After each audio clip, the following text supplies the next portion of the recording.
Fire. That's right, because our guest this week, W. Trey Davis, has a lot to do with fire. One of the best elements, I must say. Without fire, we need a lot of things for fire. Heat, obviously, because it's fucking cold now. But we're super excited because fucking Fire Country is so damn good. Hottest show in the country right now, and highest rated new drama on television. So we're super excited to be able to talk to him for sure. No, it's going to be so good, man. It's going to be so good. Well, that's later on the show, though. So now let's get a little crazy. What's up, guys? Welcome back. Another episode of Inside the Crazy Ant Farm, episode 212, I should say. Woo! Of course, your host with the most, myself, J-Lo Fantastic, and the one and only Mouse. Boy, oh boy, it's going to be a lot of fun this week. But before we tease the rest of the show, be sure to leave us a rating on the podcast. Comment below and tell us what you actually think about this show. Leaving a rating actually helps the podcast get seen by more people who enjoy the entertainment industry, plus those who are trying to break into Hollywood. That's what it's all about. That's why we started this podcast, and it's become such an amazing thing for all you who are trying to break into it, because that's what we are here for. We're here to have you have the knowledge when you're in the room where it happens. Yes. But man, oh man, we're going to be talking all about Wakanda Forever, regaining that top spot at the box office. And we'll also be talking about Yellowstone, a 2-hour premiere came out last week. And man, oh man, sets up a lot of different stuff that we're super excited about. And a whole bunch of other stuff that's happening in the entertainment industry that we're pumped, man. You guys know we love this stuff, and we know you do too, so we're excited to get a little crazy. But before we get this thing started, be sure to head over to our website, www.crazyantmedia.com, where you can start rocking the latest and greatest Crazy Ant Media gear. We got shirts, we got hats, we got everything, man. You see us rocking the designs right here, right now. We have sales all the time, so that's why you need to follow us at Crazy Ant Media or at ITCAFpodcast so you can know when those sales go live. Yes. That's what it's all about, man. It is the season of giving thanks and giving back and all of the good things. So be sure to grab yourself a Crazy Ant Media merchandise item. For It's sure. going to be so good. It's going to be so good. But man, oh man, let's get started with the juggernaut. Of course, Disney, we're just talking about it. Wakanda Forever. Marvel dominating the box office once again with this debut, earning $181 million over the weekend, providing a much-needed lift to cinemas that have been hurting for quite some time now. The sequel demolished the record for November opening in North America, soaring past the previous high watermark of $158 million by that was set by 2013's Hunger Games Catching Fire globally. The superhero adventure netted a spectacular $330 million, with $150 million of that figure coming from 55 overseas market. Ooh. As it stands, Wakanda Forever has the second biggest domestic debut of the year, behind the $187.4 million launch of Doctor Strange in the Multiverse of Madness, which also commands the third best pandemic era bow, behind the, of course, Doctor Strange and the one and only Spider-Man No Way Home, which of course got about, 260 million, that little number right there. But we're super excited. We're super happy for it. I'm kind of surprised it didn't get closer to that $200 or $200 million mark. But like we've been talking about off air, they didn't have a big name star in this thing starring in the movie. So it makes sense.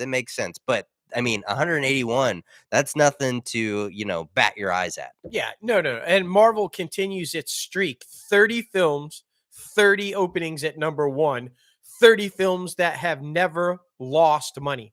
They've all made a profit. They've all opened at number one. I mean, it's an unheard of streak that I just can't even imagine. And with all those numbers, it should come as no surprise. Black Panther Wakanda Forever, totally going to steamroll the box office again this weekend, aiming to add another 64 to 70 million between yesterday's totals and tomorrow. Ticket sales anywhere in that range would represent a decline of roughly 60 to 65% from its $181 million opening, and would be a promising result for Black Panther 2, though. Most pandemic-era releases, as you guys know, haven't been able to generate that kind of coinage in its first weekend, much less the second weekend. So by comparison, returns for 2018 2018's original Black Panther, which opened to a blockbuster $202 million, declined only 44.7% in the second weekend, with an exceptional $111 million in the second weekend. But more recent MCU entries like Doctor Strange in the Multiverse of Madness, Thor: Love and Thunder, and Spider-Man: No Way Home all fell with what Black Panther is expected to do, which 67% in their second weekend. So it's right on pace with all of them after COVID. It's going to hold true. So it's making a boatload of money. Yeah, It's going to be the second exactly. highest film of the year behind Top Gun, I think, without doubt, by the time it's finished. So, Oh, completely agree. Completely agree. Marvel going down in history as the best franchise of all time, without a doubt. without doubt. Pixar has released the first trailer of its upcoming 27th feature, Elemental, set to release next year. And this one's directed by Peter Sohn, who helmed Pixar's The Good Dinosaur. And so Elemental is set in a world where 4 classic elements, fire, earth, water, and air, are alive and coexist. Yeah. Now, the 2 main characters go with the flow. Wade and Fiery Ember are both young adults living in the city who meet each other and bump heads. In spite of their fundamental differences, however, the 2 develop a connection as they realize they have deeper similarities than what's on the outside. Elemental is set to release in theaters on June 16th of 2023. The film will keep Pixar in theaters following the release of Lightyear earlier this year. Now, this one, I think it's less for kids and more for those coming of age adults, to be honest with you, who are out on their own for the first time and trying to figure out who they are and figuring out what they like and who they like. So I think this is going to be a really good film. I'm excited for it. Oh yeah, for sure. And yeah, like you said, keeping it in theaters, because there was some question after the subpar performance of Lightyear, would they just start putting Pixar right on Disney Plus or not? But apparently no, they're going to keep putting them in theaters. I saw the trailer. It's very cute. It's like Fire getting on a subway and kind of working her way through the subway, and then she's giving life to a bunch of things because Fire, Obviously. and she runs into Wade and he kind of like drizzles on her hand and it steams or whatever. And they're like, oh, so I mean, it's a cute little trailer. That's It what doesn't I'm give away saying. too much, but Yeah. it's clearly going to be a really fun movie, I think, for preteens, teens, and young adults. I think you're right. Let's see. Speaking of another franchise, huge franchise, like we were just talking about Marvel, right? Well, this one's done pretty good too. Not 30 films, but nonetheless, pretty successful. Empire Magazine has revealed 2 new covers that celebrate next June's Indiana Jones 5. And with that, we, of course, got a fresh look at Harrison Ford's return as the iconic adventurer, as well as a first look at Mads Mikkelsen as the villain named Voller. Now, we also finally have, because you guys have been asking, what's going to be about, who's bad guys, blah, blah, blah. Well, we've got some plot details. Now, across 4 feature films, Harrison Ford's Indiana Jones has gone up against a variety of foes, including Soviet spies, the mad priest Mola Ram. However, as you guys know, most of Indy's frequent adversaries are the Nazis. Facts. So it's only fitting that in the final film of the series, once again, it will feature Nazis as the villains of Indiana Jones 5. Of course. But this time, get this, guys, the setting is in 1969 against the backdrop of the space race. So the film's co-writer, Jeff Butterworth, confirmed that Mads Mikkelsen's character, Voller, is indeed inspired by Werner von Braun, a man who was a Nazi before he became a NASA engineer. But Voller appears to be fully committed to his lost cause decades after World War II. Additionally, Boyd Holbrook will be portraying Clobber, Voller's right-hand henchman. We know now that Phoebe Waller-Bridge will be playing Indy's goddaughter, Helena. But for now, the roles of Thomas Kretschmann, Shanette Renee Wilson, Antonio Banderas, Toby Jonas, and Oliver Richards still remain unrevealed. We have no idea who those guys are playing yet. Indiana Jones 5, set to hit theaters June 30th. Of next year, guys. I'm super pumped about this one. I know you are. I am not. You guys know I don't care for Indiana Jones. So it is what it is. You should be excited about it just because it's Mangold directing. Yeah, James has never had a bad film ever. It's true. Just like he's the guy, man. He is the guy. I mean, to be fair, I watched the first 2 Indiana Joneses, and then I watched the fucking the Crystal Skull or whatever that shit was, and that was just awful. So yes, so there's my reasoning right there. But yeah, happy for the old timers, yay! Disney is returning to the world of the Princess Diaries. Editor Jakari is pinning the script for the new installment for Disney, which sources say is in continuation of the Anne Hathaway-led series of films rather than a reboot. Hathaway does not have a deal to return yet, though, according to sources, but she has publicly stated her support for the third installment with her on-screen grandmother, Julie Andrews, the one and only, who played the polished queen Clarice Renderaldi, and the hope that both will return should the potential new film move forward beyond the script stage. But I know this is a huge cult following, especially in that adolescent female form. So I feel like, they should sign back on. It'd be good. I mean, it was both really good for them. And so I think it's going to happen. I mean, they've both said numerous times they want to. So I think it's just going to come down to money and signing the contract. I mean, that's going to happen. This one here shouldn't happen. Is this Cameron just kind of still pushing along his old stuff? Like, come on, Disney. I know you bought 20th, but you don't have to put out all of fucking Cameron's old shit. Kaylee Spaney, whose credits include HBO Max's drama Mayor of Easttown and Pacific Rim Uprising, is apparently in talks to star in the next Alien movie at 20th Century Studios. Yep. Of course. Director Fede Alvarez, best known for Don't Breathe in 2013's Evil Dead remake, also wrote the screenplay, which reboots the science fiction horror franchise. It's the 7th Alien movie following 2017's Alien Covenant. Now, although the cast hasn't been finalized, the studio hopes it will be able to get the cameras rolling by early next year. Why? We don't need a continuation of the franchise, and we sure as fuck don't need a reboot of the franchise. It's over. Move on. Yeah, it sounds like to me, don't get me wrong, I don't mind James Cameron. I don't mind the Avatar films. I know you have different opinions about those two things. But I feel like this man has not come up with a new story, and probably the last time the Avatar came out. So let's be honest about it. Bro, let's be creative. Let's not go back. Let's be creative. I loved the first Avatar film, and I'm a huge fan of Terminator and all that kind of stuff, but I just don't think, like you said, he hasn't had anything original. The last few Terminator films have just done horribly, right?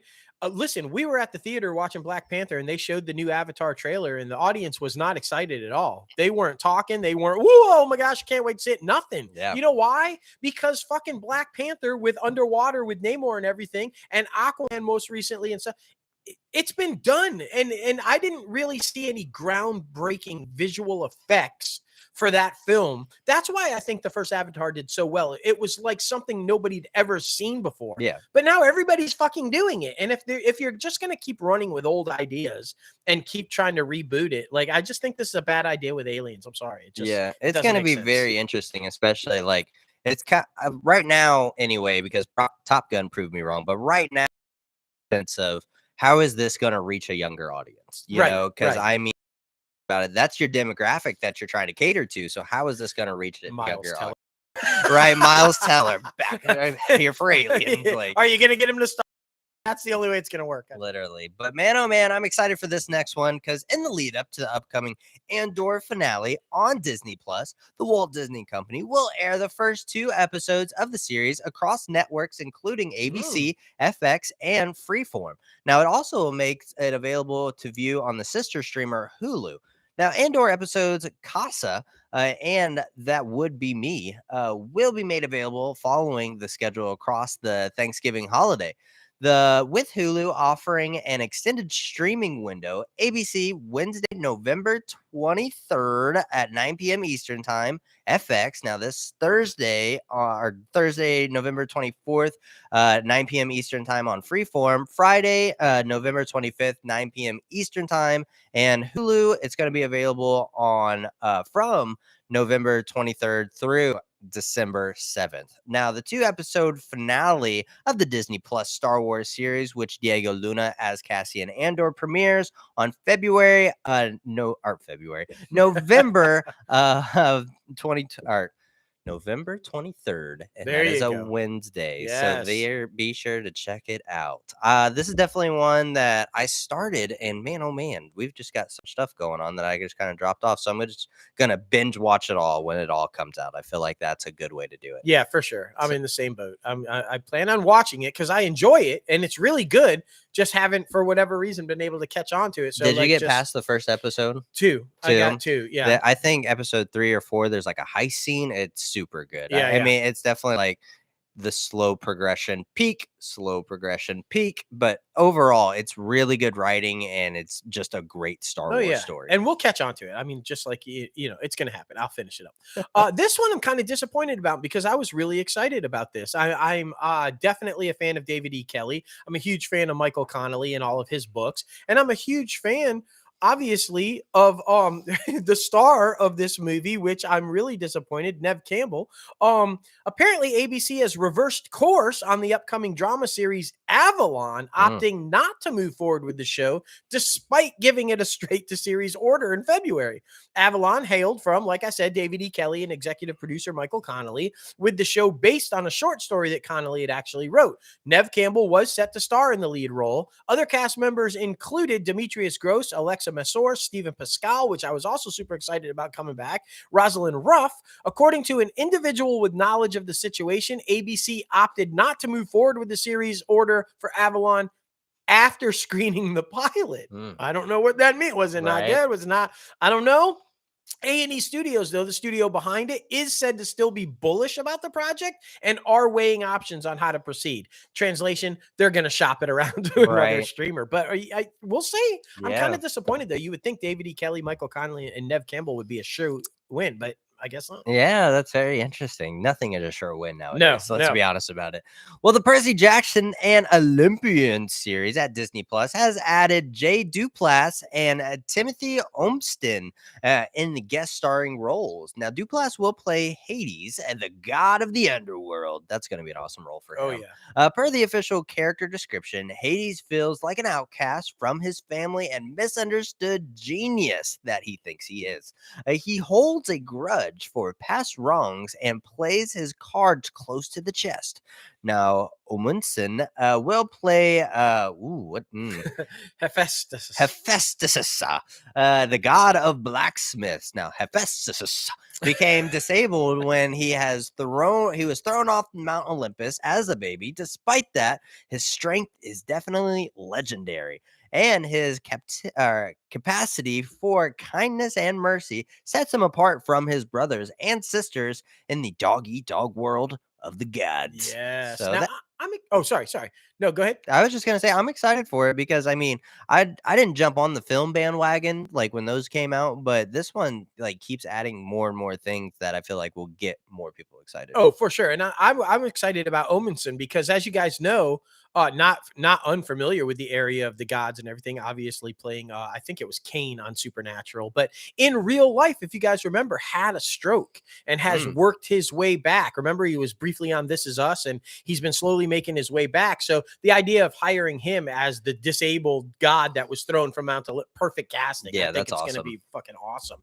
All right, guys. If you needed any more proof that Dancing with the Stars is fucking dead in the water and probably not coming back pretty soon, here's more proof. Len Goodman, the head judge on Dancing with the Stars, will be exiting after this season. He has been on the ABC turned Disney Plus show since season 1, of course. He cited he wanted to spend more time with his grandchildren and family back in Britain as his reason for leaving. Makes total sense. Season 31 finale of Dancing with the Stars airs on Disney Plus on November 21st, so like right around the corner. And I'm just gonna go out on a limb and say series finale. Yeah, I just think it's done. Nobody's been talking about it. No, Nobody's been talking about it. So I definitely would not be surprised, man. I mean, it is what it is. Alfonso can't save anything or everything. So it is what it is. Well, heading over to Warner Brothers Discovery, Warner Brothers dropped a trailer for Magic Mike's Last Dance this week.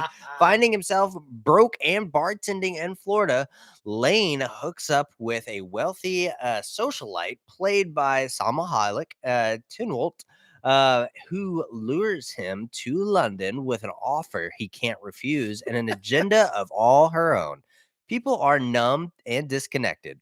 We're going to wake them up with a wave of passion like they've never felt before, Hayek says at one point in the trailer to describe a dance show spectacular that Magic Mike will headline.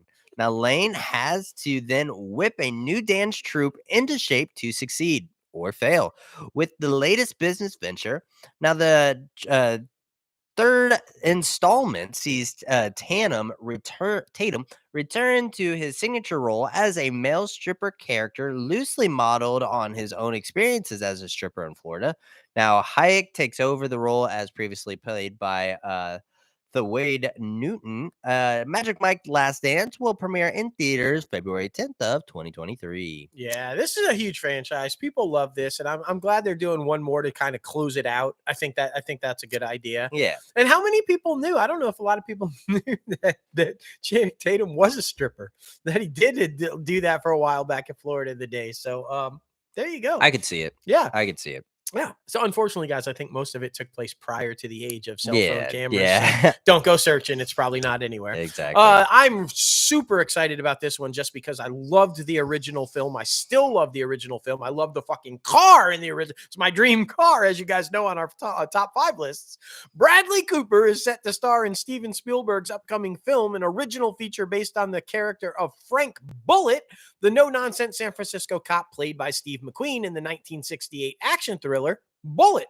Josh Singer is writing the screenplay for the film, which is currently in development at Warner Brothers. Now, though plot details haven't been revealed, the forthcoming production is expected to follow Bullitt on an entirely different exploit than the McQueen original. So he is playing him. It's a sequel, of course, but not a reboot. So it's just going to be following the character in a different adventure. So Interesting. Yeah, I mean, it's Steve McQueen. It's what the movie that made him like a massive superstar. Yeah. I mean, and the car, the Bullitt Mustang is like, it sold the shit out of those cars when that thing came out. So I'm excited for this one. Bradley Cooper, I mean, he's just rocking and rolling. He's killing it. Most Anytime he definitely. like with Steven Spielberg, can you possibly go wrong with that? No. Exactly. You can't. You can't. Well, HBO's White Lotus has been renewed for a 3rd season, of course. The news of the renewal comes after creator Mike White's hit anthology series has aired just 3 of its 7 episodes of its 2nd season. Like the seasons before it, the 3rd season will follow a new group of guests with an entirely different White Lotus resort. The 1st season was set in Hawaii, while the 2nd was set in Sicily. So who knows? It's going to be very interesting to see where the 3rd season is going to be set. Right. But I mean, makes sense. A lot of people love this one, and I mean, it got nominated for everything at the Emmy. So it did. There it goes. All right, jumping over to Paramount. As you guys know, Walter Hamada's tumultuous reign as the head of DC Films at Warner Brothers ended abruptly a little while ago. Well, don't worry, Walter's got a new job. The former president of DC Films has apparently signed an exclusive multi-year production deal with Paramount Pictures. Now, under the agreement, which begins January 1st of next year, Hamada will spearhead the studio's mainstream horror movies with the goal of releasing 7 low to mid-budget films per year across theatrical and streaming. Now, the studio recently scored at the box office with Smile, a low-budget thriller that's generated a killer $209 million to date. Now, for Hamada, who previously worked at New Line Cinema as an executive vice president of production, taking the horror mantle at Paramount represents a return to his roots of sorts. At New Line, he launched the commercially successful The Conjuring universe and shepherded in the adaptation of Stephen King's iconic novel It, which became the highest-grossing horror movie ever with $704 million globally. The deal comes about a month after he left Warner Brothers, where, of course, I just said he oversaw DC and its superhero blockbusters like Joker, Aquaman, and Wonder Woman. During his 4-year tenure, he also worked on The Batman, as well as upcoming installments like Shazam! Fury of the Gods and Aquaman and the Lost Kingdom. So, I mean, this is good, though. He launched a few successful horror franchises, so no doubt he knows what he's doing there as well. I think this is a good move. I think that was a talented guy who got the raw deal and was basically the target of, they just placed the blame on DC's failures on him. wrongfully so, I think. And so I'm glad to see he's got a new job and hopefully succeeds at it. I mean, yeah, because I mean those films that you just mentioned from DC are also like really good DC films. yeah, they're most So successful. So exactly. So that's nothing to bat your eyes at. So it's just something like I felt like there was too many hands in the pot. yeah, for So I sure. mean it makes sense. It makes sense. So hopefully on to bigger and better things. But speaking of Smile, the hit film for Paramount, it's dropping on Paramount Plus this week. Oh, In order to stream the new movie, you'll have to sign up for Paramount Plus, of course, with plans starting at $4.99 a month. The film will also be released on 4K Blu-ray, and DVD on December 13th. The film was a huge hit for the studio, surpassing 200 million at the global box office after just 6 weeks. A highly impressive number considering it's only took it like around 17 million to make in general. So I mean that thing is seeing a nice little profit. So yeah. I'm just saying I'm excited for you to watch it too now that it's finally on there because I really enjoyed it. We've been talking about all the time how horror movies really haven't been existent recently, but this one was a good one. Well, good. I'm gonna check it out for sure. This one, I don't know. I thought this was book club part 2. Yeah. I really did, but it's not. It's not. It's basically like that, Yeah. though. Okay, you've heard us talk about this, and I don't know if I want to see it or not. But Paramount has released the first official trailer for the upcoming sports comedy 80 for Brady, where former New England Patriots quarterback Tom Brady meets some lifelong fans played by Jane Fonda, Lily Tomlin, Rita Moreno, and Sally Field. Now, it is, of course, based on a true story. The film follows 4 girlfriends in their 80s who travel to 2017 Super Bowl to see Brady on the field. The ensemble comedy is directed by Kyle Marvin and also stars Billy Porter, Guy Fieri, yes, that Guy Fieri, Bob Balaban, Glenn Turman, Ron Funches, Jimmy O. Yang, and Harry Hamlin. Now, Brady plays himself at the Super Bowl, where he was named MVP after leading his team to the largest comeback victory in Super Bowl history. Brady produces 80 for Brady through his content company, 199 Productions. Of course. And the film is scheduled to hit theaters February 3rd, 2023. I watched the trailer. It is very reminiscent of a book club. That's why I thought it was. They're Yeah. very funny. The ladies are funny. They talk about how they have Gronk erotic, like the one wrote it. And I mean, it's funny. It's 80-year-old women that are horny for Brady and Gronk, and they go and they try to sneak in. They don't have tickets. You find out in the trailer, they don't actually have tickets to get in, so they've got to try to sneak in. It's a funny trailer. I'm just not sure it's going to be a full-on movie where I would just sit through the whole thing. I don't know. I just know. I don't know. It's really Grace and Frankie meets book club. Like that's literally what it is. So I mean, take that with what you will. Yeah. It's going to be very interesting. Well, following his star-making role as Eddie Munson in Stranger Things, Chrissy, wake up. That was all over TikTok for like 3 months. Yes. Joseph Quinn has found his next big gig as he begins negotiations for a leading role opposite of Napuya Nagons in Paramount's A Quiet Place Day One. They're racking up an A-list cast for this thing. As we've told you before in the past, not much more is known about this project other than it's a triple threat as a trequel, as they like to say, rather than a spinoff, based on the idea from John Krasinski, who directed and starred in the first 2 films. The hope is that this film will help set up a potential Quiet Place universe that the studio can build on for years to come. Now, the film is set to bow on March 8th of 2024. But hey, guys, you have another awesome franchise that you could build off, Star Trek. But you're just you're not doing that. Yeah, but like where is that, man? I don't know. What's happening? I like the idea though to not make it a continuation, to actually make it a spin-off and explore more of the world outside of it. So, it's like Walking Dead shit. Yeah, like, we'll see how it works. I don't know, but if Krasinski's involved, then I think it'll be okay. Yeah, it'll be good. Speaking of something that's okay, it's more than okay. It's freaking phenomenal, and people just keep flying to it like just crazy. I'm of course talking about Yellowstone. The season 5 premiere on Sunday night saw substantial gains in viewership over the show's 4th season premiere, averaging nearly 16 million viewers, according to results from Nielsen. Now, the 5th season opener aired across Paramount Network, CMT, TV Land, and Pop, with the same networks having aired the previous premiere as well. Now, on Paramount Network alone, the show drew 8.8 million viewers compared to just 8 million viewers for season 4's premiere, or a 10% increase. Across all 4 networks, it averaged 15.7 million, up 6% versus the season 4 premiere of 14.7 million viewers. Its performance on Paramount Network also earned the distinction of being the most watched show across all of television so far this year, and the most watched cable premiere since 2017's The Walking Dead. Damn. So, I mean, huge numbers. People fucking love the show. I fucking love the show. It's so good, it's man. so good. If you guys, trust me, if you haven't watched it at all yet, once you watch the very first episode, you'll be hooked. You won't be able to stop. You'll binge watch all that shit to get to the current season. It's that fucking good. And make sure you watch 1883 to lead up to how it got there. And there's another one coming. There is. Paramount Plus also shared its first look of the other one, which is 1923, the upcoming Yellowstone limited series spinoff starring Harrison Ford and Helen Mirren as the Dalton family leaders, Jacob and Kara. Now, violence has always haunted this family. It follows us here. And when it doesn't follow, we hunt it down and we seek it. Now, the narrator says in the trailer, the new series is set up to run for 2 seasons, consisting of 8 episodes each.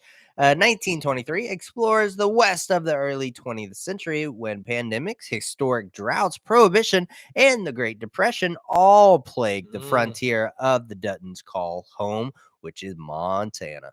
1923 is the second prequel series for Taylor Sheridan's hit series Yellowstone, following 1883, like we just talked to you about, which also starred Sam Elliott and Tim McGraw and Faith Hill. Man, oh man, that one is so good. Be sure to check it out. A-list cast. That one aired last winter, but you can check it out right now on Paramount Plus. For sure. And before we leave Taylor World there at Paramount, I just saw briefly that Sylvester Stallone was talking about how much harder television is than he expected. He said I'll never complain on a film set again because it's like a vacation compared to doing a TV show. And he's not sure he wants to do another season. He said, can they film it at my home in Palm Beach? And he's not, guys, apparently he's not joking. He wants to maybe have it to where his family can come out and be with him during the stretch of filming and everything. Apparently it's a bit more complicated and detailed than he was hoping for. So we don't know. We're only 1 episode in. Will we get a second episode of Tulsa King? Maybe. I don't know. Wild. I just wanted to throw that out there because I thought it's hysterical. This guy, this macho, huge guy, does all these Rocky and Rambo films. TV's a little tough, guys. And you know. All right, jumping over to NBC Universal. As you guys know, DJ Nash, A Million Little Things, huge hit over there on ABC. Well, it's ending, guys. As you know, I'm sure all you fans know. Well, don't worry. NBC is developing a new family drama from Million Little Things creator himself, DJ Nash, and Dana Honor, who was the executive producer on the first 4 seasons. The pair have sold Life Changing with a penalty to the network. We love those, as their ABC series is coming to an end after its 5th season. Like I said, Universal Television, a division of Universal Studio Group, is the studio behind it. The series follows a couple of 25 years as they share moments in life, both good and bad, that change them forever. Sometimes in life, the toughest challenges make way for the greater things that you couldn't have possibly imagined. So that it sounds very much like a This Is Us type thing, where they're going to follow a couple over a 25-year span. I don't know if we'll see back and forths or not. I don't know. You would have to if you're going back and forth. You would think so, right? But we'll see, man. We'll see. Well, the upcoming Peacock comedic thriller, I should say, series based on a true story has added 5 new cast members. Natalia Dyer from Stranger Things, Alex Amor from Industry, Aisha Olfa from Good Trouble and Degrassi, The Next Generation, Annabelle Dexter-Jones from Succession, and Lee Jun Lee from Babylon and Devils have all joined the series. They will star alongside previously announced cast members Kaylee Cuoco and Chris Messina. as well as Tom Bateman, Liana Libretto, and Priscilla Quinita. Based on a true story, was given a straight-to-series order back in April. Yeah. It is one of the latest additions to a growing roster of true crime projects at Peacock, which includes Dr. Death as well as Joe vs. Carol, and recently launched A Friend of the Family. Yeah. I mean, it makes sense. They got fucking Dateline, so they're like, people love murder. Yeah, no, So- they found their little niche and they're running with it. Hey, guess what? Bel Air is back and Will has some decisions to make. Did you guys check this one out? In the teaser for season 2, which was released this week, Banks narrates the 45-second clip explaining that life is a series of choices. Set your own rules or disturb the system. We all got choices to make, but this time no one chooses for me. Now, Bel Air season 2 premieres on Peacock February 23rd with 3 episodes. Then it'll be followed by a new episode streaming every Thursday. So, well, I'm honestly, we heard anything from that because I was kind of worried it was going to be canceled. Yeah, I Like, mean, this is the first we've heard about it. yeah, it came flying out of the gate, was huge, got all the press, everybody was super excited for it, and then it just kind of ran the season and died. Like, I am glad it's coming back though. Me too. It was great. Yeah. It was really good. Maeve Quarter Lily and Emilia Hartford, Pepe Bracelo as Sang Hong Lee have all joined the cast of the upcoming Gran Turismo film based on the best-selling racing video game series of the same name.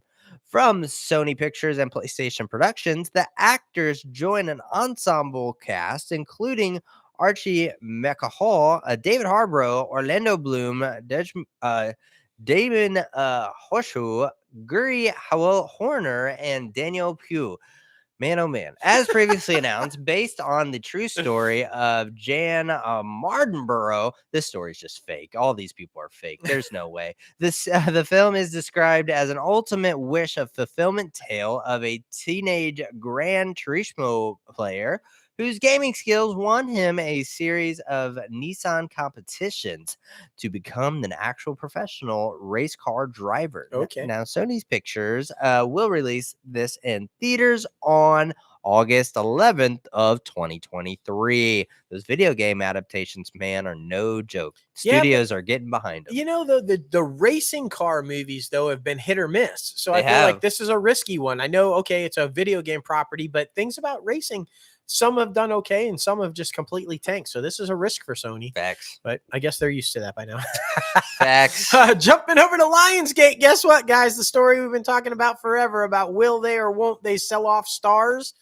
Apparently they are. Lionsgate this week has started the formalities around spinning off its studio from Stars and anticipates filing the deal with the SEC in March, completing the separation of the businesses by the end of the fiscal second quarter next September. Now, the news officially resets the timeline for a deal Wall Street's been anticipating for the better part of a year. The transaction is meant to unlock value for the stock. Now, Stars CEO Jeff Hirsch said the standalone Stars Media Group would have its own currency, meaning shares that it could use to get bigger or become part of something bigger.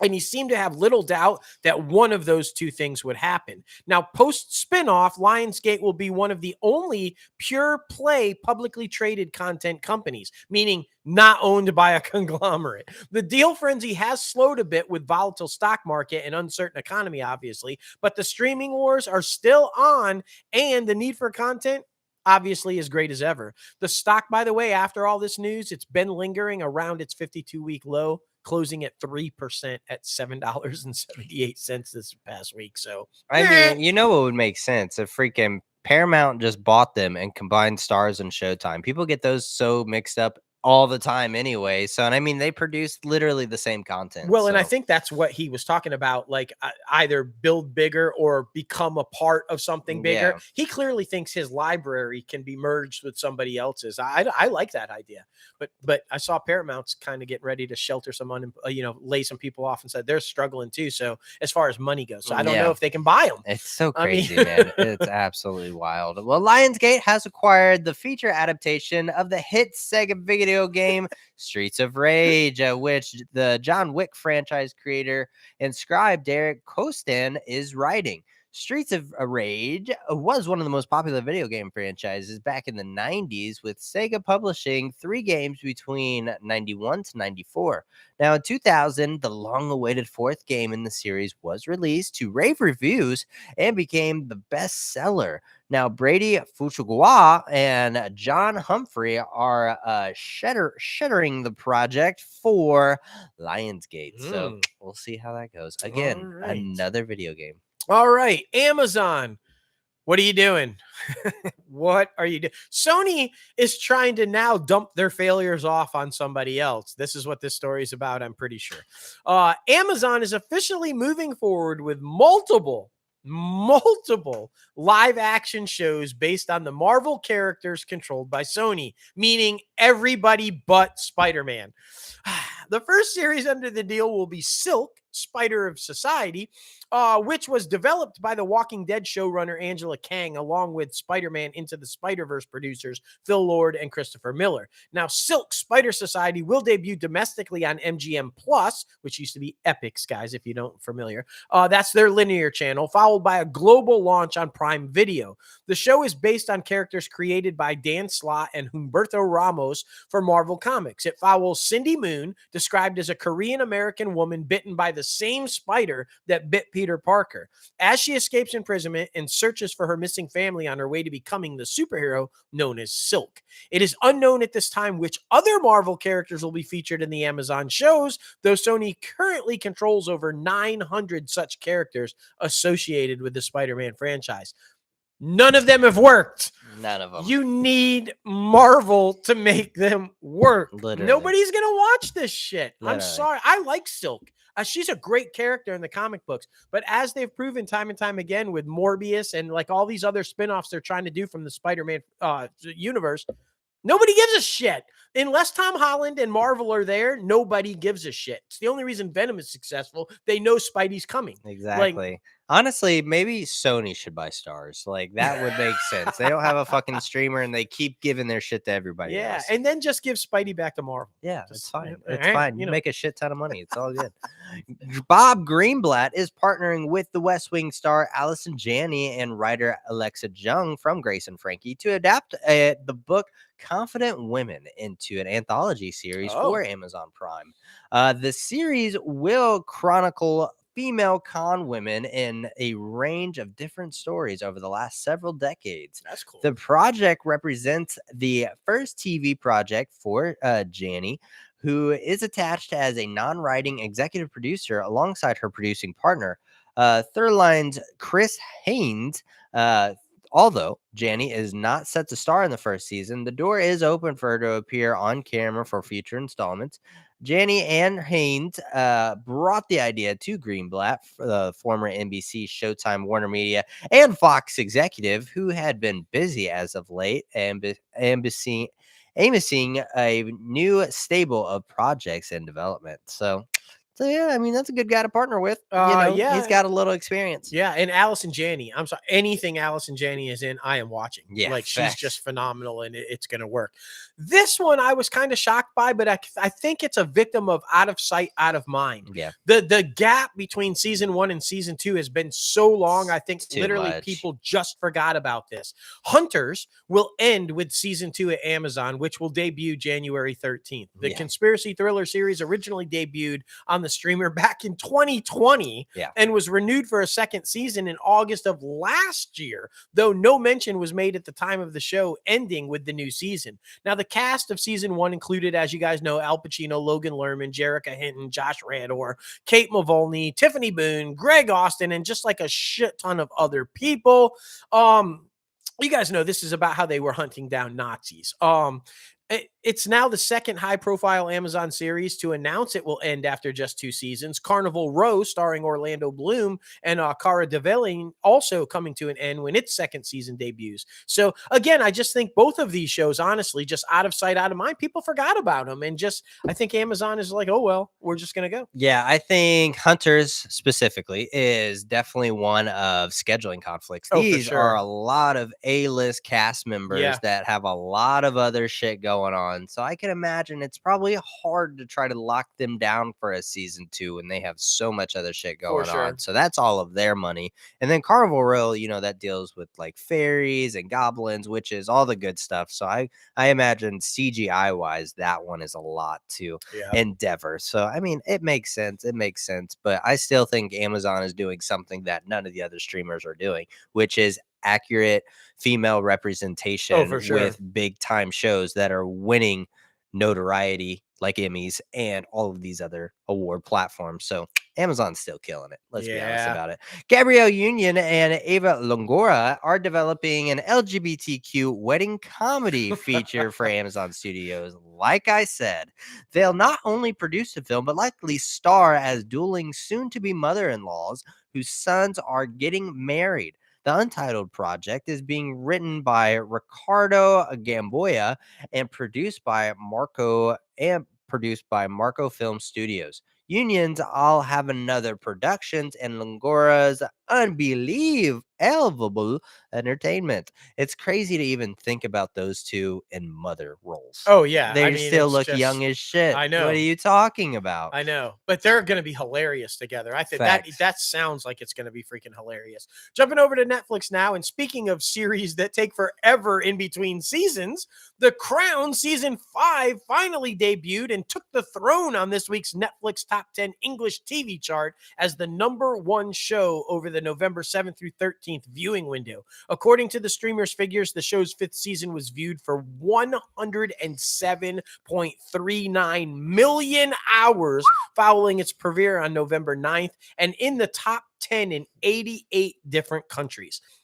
Now, in addition, the show also reached #1 in 37 countries, including the UK, US, Canada, Australia, Germany, Italy, and France. Coming in second place is Manifest Season 4. The first part of that series finale chapter earned 74.78 million hours in the first full week of availability on the streamer, a slight jump from the 57.1 million figure recorded during its first 3 days. Now, meanwhile, Season 1 of the supernatural drama continued its run in the top 10, just trailing behind at #4 with 41.99 million viewers viewed. Manifest Season 2 also ranked in 9th place with 18.2 million viewers. So people are tuning in to watch Manifest. Like, they love The Crown. It makes sense that it boomed and made so much, because this is the year, guys, that Diana and Charles and like all this shit hits the fan. It makes sense that it's getting the views. And I'm also not surprised that it might have even helped the ratings that the Queen died, because I'm just gonna for say sure. people who probably weren't watching it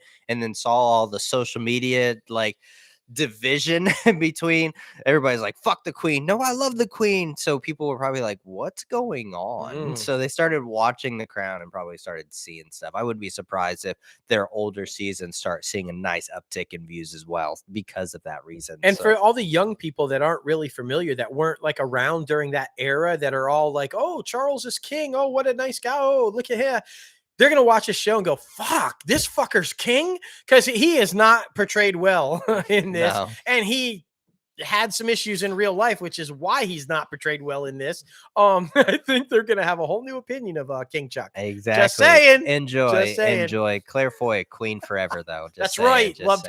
They should have just aged her up. They should. The whole season 1 cast should have just been aged up to play. They were brilliant. It's like, now I agree and disagree because Matt Smith on House of the Dragon. Yeah, so, I mean, you know. for sure. Kyle Chandler and Glenn Close are set to join Cameron Diaz and Jamie Foxx in Netflix action comedy Back in Action. Yeah. Now, the project drew headlines when it was announced in June on Fox's social media accounts, as it marks Diaz's return to acting after retiring back in 2018. The story from action comedy is being kept under wraps, but Seth Gordon is directing from the script that he wrote with Brendan O'Brien. And it's kind of cool too, because her last film that she did was the Annie remake with Jamie Foxx. So they must actually have like a good dynamic and a good relationship. So that's awesome to see. And I've always been a fan of Cameron Diaz. Oh, so me too. I'm excited to see her come back. I am too. Now, I wonder if the name is like a take on her coming back in Right. action. It's like that's funny if so. Okay, jumping over to Apple, Maggie Q, Zoe Coletti, Van Crosby, and Sharon Hines have rounded out the cast of Apple original films and Skydance Media's action comedy, The Family Plan, starring the man, the myth, legend himself, Mark Wahlberg, and Michelle Monaghan. That's funny because Michelle Monaghan and affiliated with Donnie also. Simon Celian Jones, who recently collaborated with Wahlberg on Arthur the King, will direct. Written by David Cogshaw, The Family Plan tells the story of a suburban dad who must take his family on the run when his past catches up with him. Now, Municipal Pictures, which is Mark Wahlberg's production company, Stephen Levinson and Wahlberg will produce with Skydance's David Ellison, Dana Goldberg, and Don Granger. I'm all in. Anything with Wahlberg and stuff, he's just been killing it. I'm in. Yeah, exactly. If you guys haven't checked out Wahlburgers on HBO Max, we did a top 5 shows you should be watching in November. That is on that list. Oh, for sure. Be sure to watch the video still, though. Be sure to watch the video still. Just saying, it's good. It's good. In a competitive bidding situation, Apple TV Plus has landed a comedy starring and directed and co-written by the executive producer Seth Rogen, with a straight-to-series order written by Rogen, Goldberg, and Veep alums Peter Hoyk and Alex Gregory, and to be directed by Rogen and Goldberg. The untitled series is about the legacy of Hollywood's movie studio trying to survive in a world where it is increasingly difficult for art and commerce to live together. Yeah. You guys know we love everything about the entertainment industry, so we're going to be checking this one out. Oh, for sure. And it's very similar. I'm not even going to lie to something that we're working on, although we're going with a more dramatic take on it. But it's something that's prevalent in the industry today. Art versus commerce. Can you make money or can you still tell stories? It's one of those things, man. Exactly. Jason Momoa, Aquaman himself's upcoming historical epic limited series Chief of War at Apple has cast Luciane Buchanan. Buchanan will now star in the 9-episode series opposite Momoa and Tamura Morrison, better known as Boba Fett. It was first reported as being in the works at Apple back in April. Now, per the official logline, the series follows the epic and unprecedented telling of the unification and colonization of Hawaii from an indigenous point of view. Buchanan will play Ka'umahuana, described as intelligent and progressive in thought. Ka'umahuana is curious about the larger world beyond her home islands. So I think I nailed that name. You did. You did pretty good. Yeah, that was tough. You did way better than I would have. I'm just saying. But I'm excited about that, though, because it's always awesome to see how things originated, especially this technically state that we have that is an American colony that, we just kind of took over, to be honest. It just kind of, that's the way it was. But I'm excited to see how everything happened and how it started up. And that's always been a beautiful culture that everybody here is fascinated with. So I'm pumped. Yeah, I think it's good because anytime those stories are ever told, it's always told from the Americans. Yeah. Right. So now we're getting a lot of this thanks to Taylor Sheridan and the Indian side of it and all this. And now we're getting it from the other side, the indigenous point of view, the Native American point of view. And it's nice to see these stories told from how they interpreted what happened to them, as opposed to, yeah, we came and took you. Exactly. But man, oh man, now it is time for our interview, and we got the one and only W. Trey Davis coming on the show to talk about the biggest show that's out right now, literally Fire Country. Yes. It's on fucking fire, guys. It is. Literally, pun intended. This show is hot. Another pun intended. This is a fantastic interview, guys. He talks about not only how he got started in the industry, but how the industry is so drastically changed from the time that he started, the casting process post-COVID. Now that's changed. He also talks, I really love this part of it. He talks really in detail about Fire Country and how the producers and creators of that show are taking such care in the diversity and development of the characters on that show and presenting them the right way. You guys are going to love this interview. Yeah, you really are, man. You really are. I love how he's just a calm, cool, collected individual. For sure. Love it. Love it. Well, here he is. And if you're watching this on YouTube after the episode, you can go and check that out now. It is available, so be sure to have a good time enjoying it. Like I said, he's just an amazing individual, such a big land for us because we're huge fans of the show. We literally watch it every single week. So guys, you're gonna love it, especially if you're an up and comer trying to break into it, especially if you're a guy who or a gal or however you identify, a person who was coming from one side. Speaking of New York, if you came from New York and try to make it in LA or vice versa, I mean, there's so many different aspects of this interview that I mean is great to take away from. Oh, definitely. But man, oh man, let's get started with the top 5 and we can round this thing out. All right, now it is time for the top 5 segment. And this week it Yes. is movies based on TV shows. Oh man, there was a lot to think of, to be honest, because there's a lot of different things that you guys know. We love all sorts of content, so it was hard to pick just 5. Yeah, this one was really tough. Yeah. Like, there's no doubt about it. For So, sure. Number 5 for me goes to Starsky and Hutch. Yes. I do not know because I was like a infant when this one came out. So it was definitely very enjoyable to me. Those who watched the original TV show were probably like, what the fuck are we watching? But it was so freaking funny. When you get Owen Wilson and Ben Stiller together, I feel like their dynamic is so freaking good, obviously, since they've worked on so many projects together. Oh, for sure. But yeah, and then you throw Snoop Dogg in there, Vince Vaughn. Like, this is an A-list cast that does not disappoint, to be honest. So that's why it's on my list. It's definitely one that I go back and still watch to this day, which in the era of, us being filmmakers and not really having much time to go back and rewatch movies, this is definitely one of them. So number 5 for me is Starsky and Hutch. For sure. I was a wee little kid. He said he was a wee little kid when that movie came out. I was a wee little kid when the series it's based on was out. I watched the series and fucking loved it. The car was badass. So when they said that they were going to do a movie based on it, I was all in. And the movie, although comedic and the show was not, it's a great retelling, isn't it, though, of the series. And Snoop, I mean, fantastic in his role as Pimp. He's outstanding. They even do a little take on David Soul's music career with "Don't Give Up on Me, Baby." Like, it's so fucking funny. It was a nice tribute to the TV show, I thought, and yet stood on its own as its own film too. So yeah, good choice, man. Good choice. My number 5, much along those same type lines. Neither one of us was born when this was originally out, right? But you did catch the reruns. I've caught all the reruns. I love the reruns of the show. And so I was looking forward to the movie, The Addams Family. I thought the casting of this film was fucking brilliant from top to bottom. Everybody that played Morticia and Gomez and Wednesday and Pugsley and just, it and all of them, Uncle Fester, they were brilliantly cast. I thought this was a really well done live action version of the show. They've had successful animated versions of the show also in film, right? But as far as the live action version goes, I thought this was really, really, really well done. And as you guys know, now they're doing Wednesday on Netflix, right?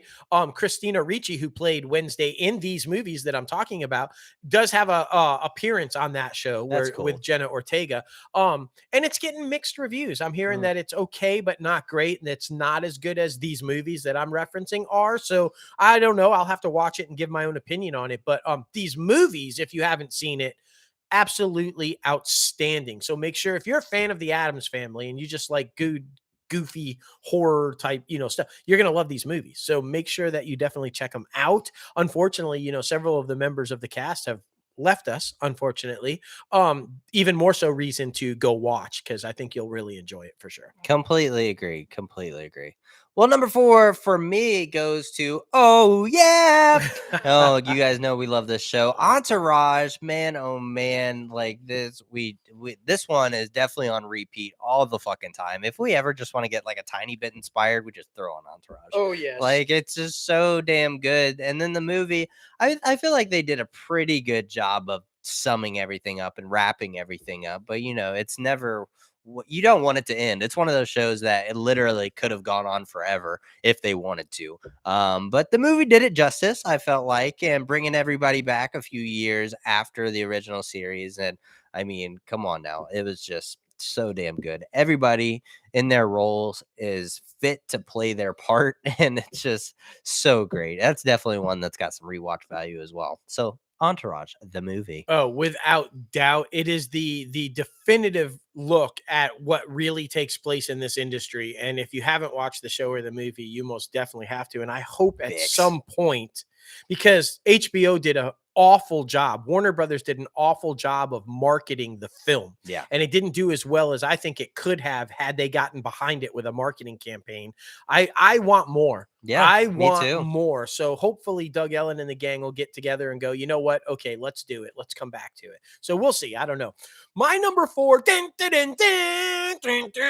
an 80s show. One of my favorite 80s shows that debuted after a Super Bowl of all places. Go figure. Was remade into a movie. I'm, of course, talking about The A-Team. Liam Neeson, Bradley Cooper. I mean, come on, already it's a hit. But it's basically about a team of former Vietnam soldiers that are on the run because they were wrongfully convicted of or charged of something that they didn't do, and they're trying to clear their name. But they're driving around, the country in this kick-ass van, helping people who need help. Because that's what the A-Team does. Fix. All kinds of fun, crazy stuff. But basically, one of the characters, Face, is a con man. He's really good at and so Cooper is playing that. Bradley Cooper is playing him. He's phenomenal in the role. Everything about this movie it took everything great about the TV series and translated it into the film. And it was a great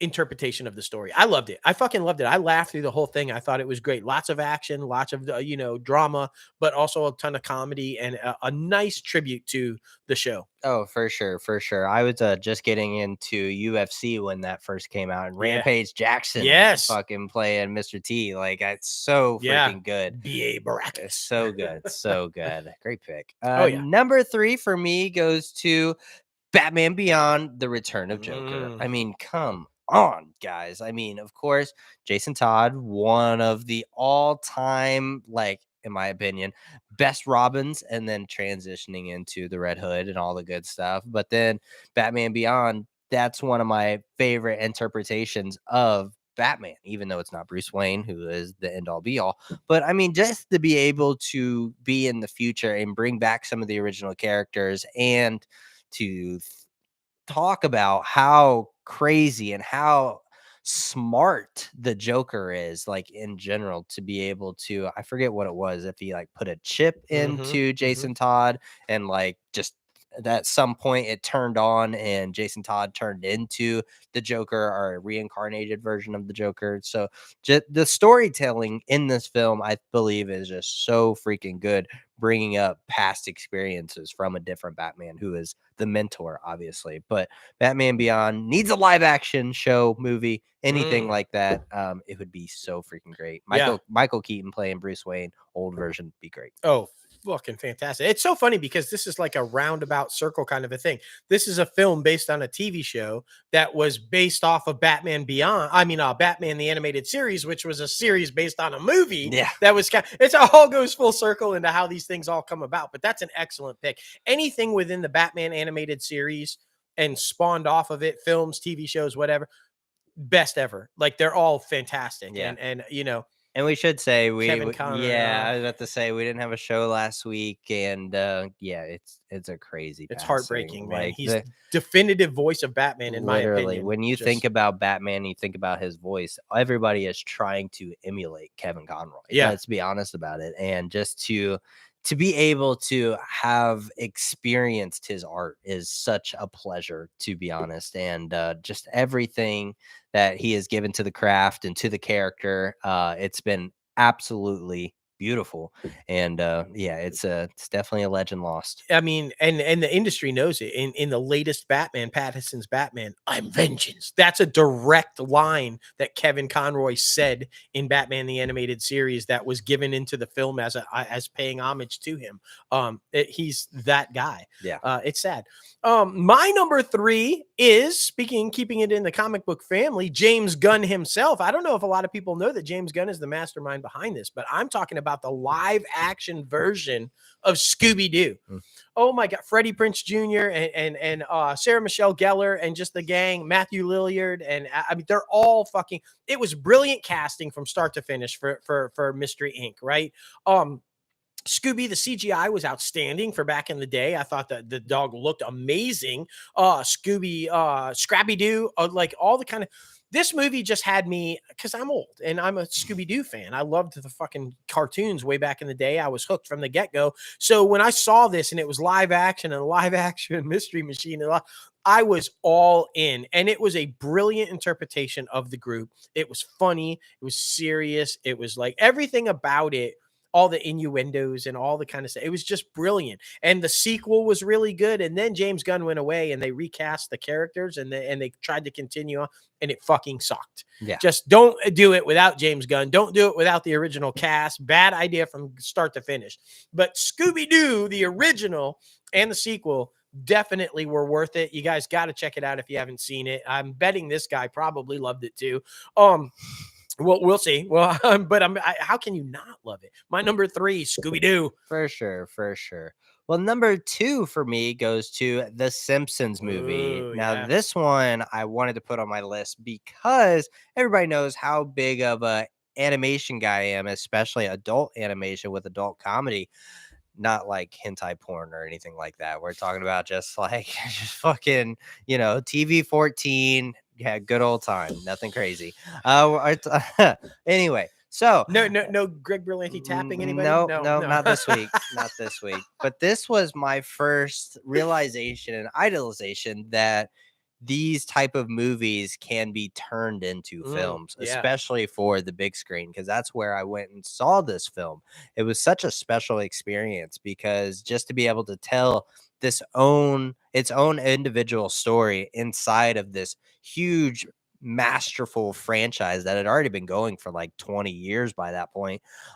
It was such an incredible sight to see. So it's definitely been one of those that have left its imprint on my creative brain on trying to create something exactly like that. So I had to put on my list, of course. So the Simpsons movie, my number 2. Yes. Now, my number 2, I know what you're going to think, right? And because I've said it time and time and time and time again, I am not a fan of Tom Cruise. However, I am a fan of pretty much all of his movies, Basically. which makes it really difficult. But again was not born when this show was originally aired, but I caught all the reruns. Obviously, it's one of those iconic, the music. Yeah, you know it, you love it. Should you choose to accept it, and then by the way, the mission will explode in if you don't take it. I'm of course talking about Mission Impossible, guys. I think one of the greatest film franchises. It just keeps going and going and going. It is one of the rare franchises that continues to get better with each movie, which is hard to do when you continue to keep making sequels. But in my opinion, they do it successfully. It's great casting, and it's a great retelling on a much larger, grander scale than the TV show about, spies taking care of business worldwide and getting stuff done. When you can get Superman himself, Henry Cavill, in there, you're doing right, right? If you haven't checked it out, definitely check it out. It's totally, Peter Graves from the original TV show was in the first one, made an appearance and everything, so kind of homage to it. But it's just good fun. Spy movies, lots of action, lot of kicking ass. Tom Cruise doing all his own fucking stunts. It's a really good action-packed fun movies. That's why I like them. Sometimes you just need to get away and have shit that's in like totally not possible, right? Like impossible, if you will. But you need those every now and then to just escape to the movies. And I feel like these Mission Impossible movies do that. They're good escapes. I completely agree with the 7th installment being like the highest grossing one out of the franchise out of fucking 7 movies. That's crazy. But man, oh man, the only other franchise that's doing something like that in this particular line is Fast and Furious, and you have like a whole family of fucking stars, but not this They're one. in trouble. Did you see that? The latest one, the budget's ballooned to over $300 million, and it's being threatened to be shut down by the studio because it's so over on cost and production. I wouldn't be surprised. Yeah. I wouldn't be surprised if that one ever ends. But we'll see. Number 1 for me goes to Scooby-Doo live action. I knew it. So good, man. It's definitely one that, as a child growing up, it's like just to be able to see the character come to life. And what's his place who plays Shaggy? He has Matthew Lillard, he has such a fond appreciation and love for that character and the franchise. even Indianapolis Children's Museum, which is the biggest children's museum in the world, just wanted to let everybody know, they had a Scooby-Doo exhibit, and he went there and like just explored it all, and like the actual mystery machine from the movies was there, got to Yeah. take pictures by it. It was so fucking badass. But it's just different things like that you're a kid again. You see these things and you feel like you did when you were a kid without all the responsibility and the guilt and the trauma and all the shit. But yeah, I just think this film in particular, and I mean the sequel did really well too. Yeah, I for enjoyed sure. the sequel. I just feel like they gave something to, you didn't even have to be, they gave something to everybody Mhm. that they probably haven't felt in a while. When you're watching this film, you just get happy. Yeah. Like, I mean, that's the type of thing it is. So that's why it has to be on both of our lists. Exactly. And I think what James Gunn does so well and why his stuff works as good as it does is because he is genuinely a fan of these things. Yeah. Of all the Marvel stuff he does, of the DC stuff he does, of Scooby-Doo. He's a genuine fan of these characters, and he caters to them as he brings them to life. And I think that's why it works so well. Good choice for number one. My number one is going to jump back to our industry news segment when we were talking about Paramount. What are you doing trying to build universes? You've got a fucking universe and we want to see more of it. You're killing it on the TV side, but we want it to make its way back into the film side. I'm, of course, talking about Star Trek. Now, the whole Star Trek franchise on the film side, guys, it was spawned off of a TV show, okay? But Star Trek, the original series, not only spawned a ton of films, but it also spawned a ton of spin-off series that also spawned a ton of films, all massively successful. Whether you're talking about Star Trek, the original series and their series of 6 films, or whether you're talking about Star Trek, the Next Generation and their series of 4 or 5 films, they've all been massively successful. And then, of course, they spin it all back around now with an alternate timeline of those same characters. Every single one of them has been brilliant.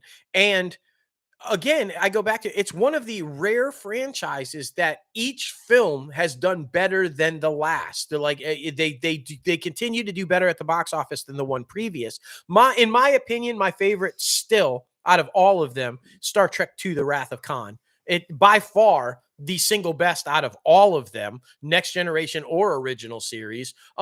I liked Voyage Home too. A lot of people knocked it because it was more comedic than anything. But I mean, come on, they were back in fucking San Francisco in the 80s and shit. It was fucking hysterical. Well, double dumbass to you when they don't know how to curse and they're like trying to use curse words all wrong. And fucking whales save the universe. It's fucking epic. It was funny as shit. But I loved every second of it.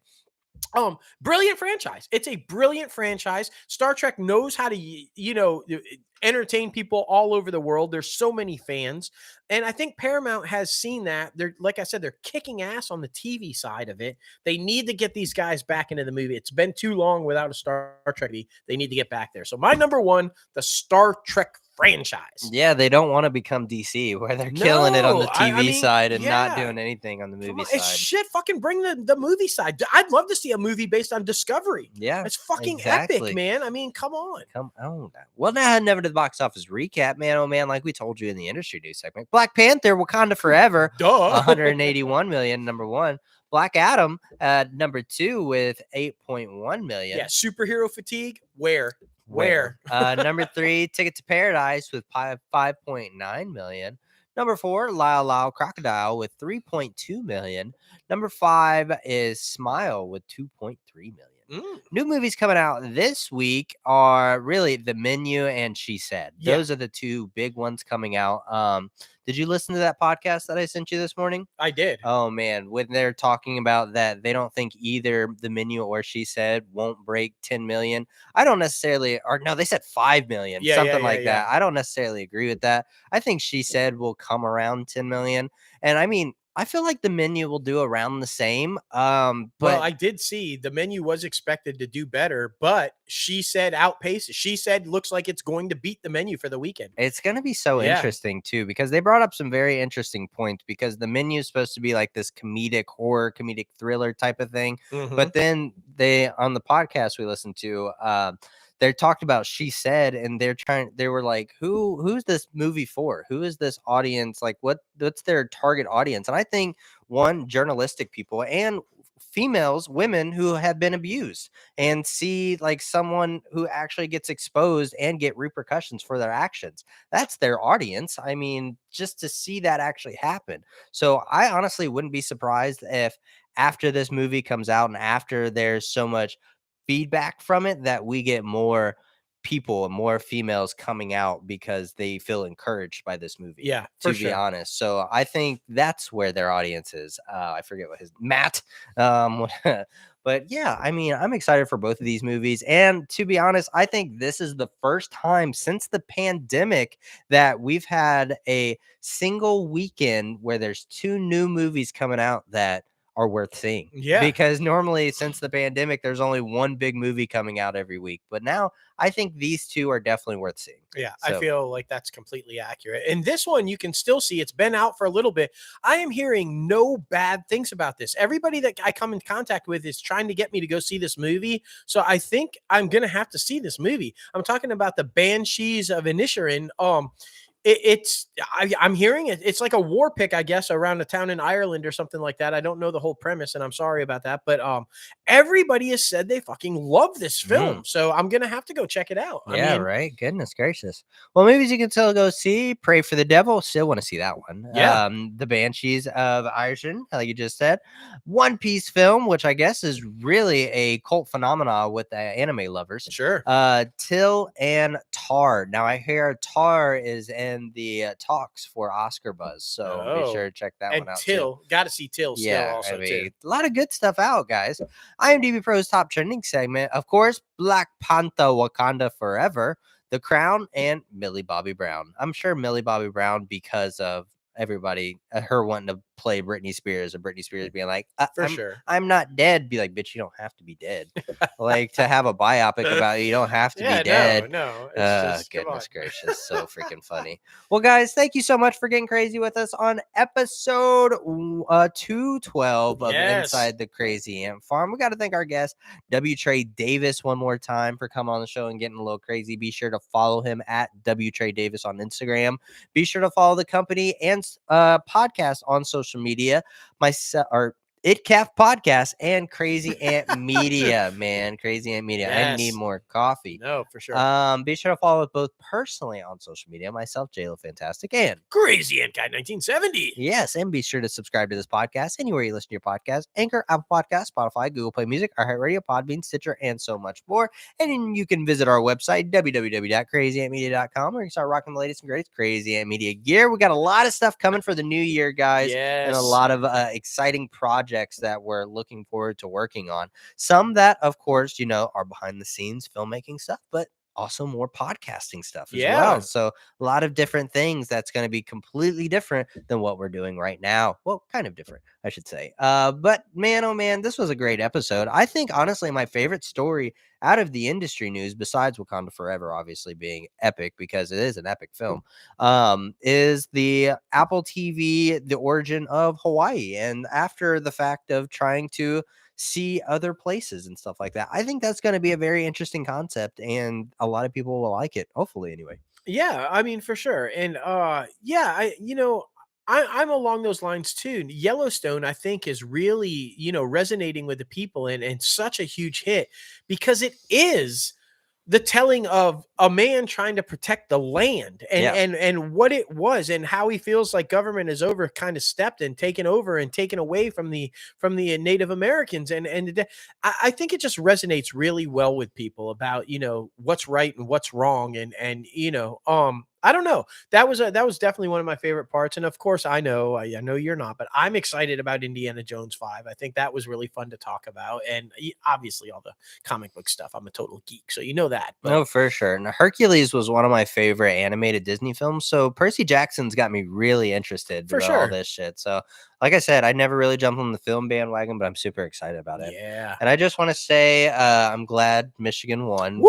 That was a squeaker, y'all. But we got it. We're still on track for the undefeated showdown against Ohio State, Yeah. the only one that matters. Ours is kind of a squeaker right now too. We're Yeah. playing Boston College, and it's 44-0. Yeah, So not a squeaker. no, Not 1916. Or like, no, not at all. And it looks like it's snowing, so it's freaking crazy. Yeah. But man, oh man, it's been an amazing episode. Everybody have a great rest of your weekend. Have a great Thanksgiving. There will be a show next Saturday. I believe possibly will at least be an interview, but we'll see how we're feeling. But we're super excited to be back. We feel great. We feel better than ever. Yes. And everybody just have a great week and think about everybody you're thankful for. Yeah, for sure. You know who I'm thankful for? Each and every day. The one and only Oprah! Oh, Peanut. Calm down, buddy. that was scary. That was scary. That was It's like, scary. it's time to feed me, bitch. The dog was scared, guys. Yes, the dog was scared. He was. But everybody have a great rest of your week. Thank you so much for getting crazy with us. We appreciate you every single week. You are the reason that we do this. So It's true. Thank you. Thank you so much. Just enjoy the rest of your weekend, and we will talk to you guys later. Yes. Bye. What is that? Yeah, we had some bots or something. Nice. Okay. Yeah. What the hell? Yeah. Hot girls here. Hot girls here. It's okay. All right. Yeah, I have